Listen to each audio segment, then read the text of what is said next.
শক সিরিজের দ্বিতীয় ক্লাসে তোমাদের সবাইকে স্বাগতম। এই ভিডিওতে আমরা একটা গুরুত্বপূর্ণ শকের সাংখ্যিক মানগুলো মনে রাখবো। তো চলো শুরু করি। দেখো, প্রথমে হচ্ছে কার্বন ডাইঅক্সাইড। তো কার্বন ডাইঅক্সাইড হচ্ছে প্রধান গ্রিনহাউস গ্যাস। আমরা সবাই জানি, যেহেতু প্রধানের পথে হচ্ছে 50, ঠিক আছে। তো আমরা জানি গ্রিনহাউস গ্যাসের মেইনলি দায়ী হচ্ছে কার্বন ডাইঅক্সাইড, নট সিএফসি। এটা ভুল করে অনেকেই মনে রাখবা।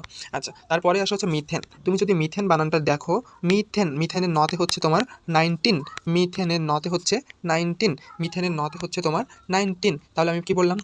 গ্রিন হাউসের প্রধান গ্যাস যেহেতু কার্বন ডাইঅক্সাইড, প্রধান 50, মিথেন 19। আচ্ছা, সিএফসি যখন তুমি হচ্ছে, সিএফসির বাংলা মানে কি?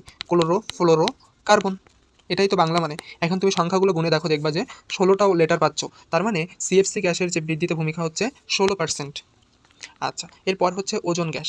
এখন ওজন মানে কি? ওজন হচ্ছে তোমার O3, ঠিক আছে। অক্সিজেনের যোজনী হচ্ছে 2, আর যেহেতু ওজন মানে কোনো কিছুর ভারী কিছু বা কোনো কিছুর উপরে থাকবে, এই জন্য 2 এর পাওয়ার হচ্ছে 3, 2 এর পাওয়ার 3 মানে হচ্ছে 8।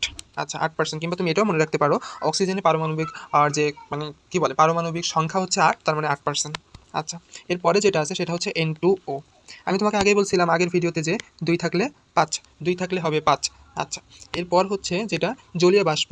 জলীয় বাষ্প হচ্ছে, এখানে ওয়ার্ড আছে দুইটা, একটা হচ্ছে জলীয় আর একটা হচ্ছে বাষ্প। তার মানে দুইটা ওয়ার্ড যেহেতু, তার মানে 2%। খুবই সহজ। আর সবচেয়েতে মানে ইয়ার প্রভাবটা হচ্ছে সিএফসির বেশি, যে কার্বন ডাইঅক্সাইডের তুলনায় গ্রিন হাউসের প্রভাব। আচ্ছা, কত গুণ। আচ্ছা, এখন এই যে, তাহলে আমি তোমাদেরকে একটু সামারি করি। গ্রিন হাউস গ্যাসের জন্য প্রধান যে গ্যাস দায়ী সেটা হচ্ছে কার্বন ডাইঅক্সাইড। কার্বন ডাইঅক্সাইড যেহেতু প্রধান, তাই হচ্ছে তোমার প্রধানের পথে 50, মিথেনের নতে হচ্ছে 19, সিএফসি লিখতে গেলে 16টা লেটার লাগে, তাই 16। অক্সিজেনের যোজনী হচ্ছে, অক্সিজেনের পারমাণবিক সংখ্যা হচ্ছে 8, তাই 8%। 2 থাকলে হবে 5, জলীয় বাষ্প যেহেতু দুইটা ওয়ার্ড, তাই 2%। ঠিক আছে।